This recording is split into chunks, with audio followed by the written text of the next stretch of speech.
देखिए, राहुल गांधी की अगर हिम्मत है तो दोबारा सावरकर के बारे में बोलकर दिखलाए। और अगर वो देशद्रोही हैं, अगर गद्दार हैं, उन्होंने माफ़ी मांग लिया, तो फिर इंदिरा गांधी जब देश की प्रधानमंत्री थी तो उन्होंने उनके सम्मान में डाक टिकट क्यों जारी किया? श्री लाल बहादुर शास्त्री ने 1965 में जो गृह मंत्रालय का एक कोष होता है, उस कोष से उनकी बीमारी के इलाज के लिए 3,000 रुपये की मदद की थी। इतना ही नहीं तो महाराष्ट्र में तत्कालीन कांग्रेस की सरकार ने लगभग 2 साल तक 300 रुपये प्रति माह उनके परिवार को आर्थिक मदद की, चूँकि वो गंभीर रूप से बीमार थे और उनके पास इलाज के लिए भी पैसा नहीं था।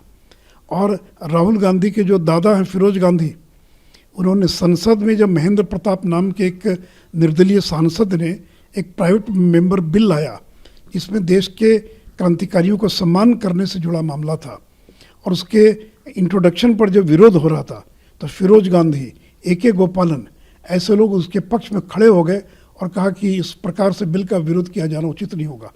तो राहुल गांधी को अपने दादा फिरोज गांधी को पढ़ लेना चाहिए कि उन्होंने उस समय क्या कहा था। एक समय में CPM के नेता, CPI के नेता जो HN मुखर्जी, जब मृत्यु हो गई सावरकर की, तो संसद में उन्होंने कहा कि उनके सम्मान में और लोगों को बोलने का अवसर दिया जाए।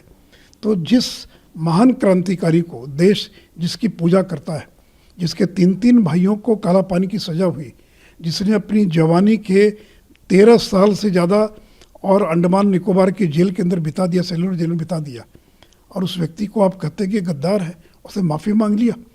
इसलिए मैंने कहा कि राहुल गांधी में अगर हिम्मत है तो फिर एक बार फिर बोल कर देखें। महाराष्ट्र में जो उनका महाराष्ट्र विकास आघाड़ी है, वो गठबंधन टूट जाएगा। देखिए, वीर सावरकर के प्रति जिस तरह से भारतीय जनता पार्टी और शिवसेना के मन में आदर का भाव है, उसके चलते वीर सावरकर की जयंती पर महाराष्ट्र की सरकार ने गौरव दिवस मनाना निश्चित किया है।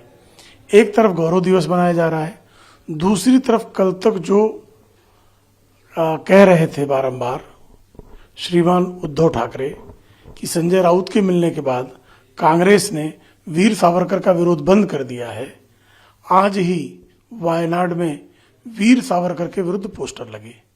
अब ऐसे में श्रीमान उद्धव ठाकरे को या तो अपने पिता का अनुसरण करते हुए वीर सावरकर को लिए अपशब्द बकने वालों के खिलाफ आंदोलन करना चाहिए, या फिर मान लेना चाहिए कि मैं लाचार हूं। ये प्रोग्राम 28 को ही चलेगा। 28 मई को वीर सावरकर जी की जयंती है, उस अवसर पर गौरव दिवस के रूप में मनाया जाएगा।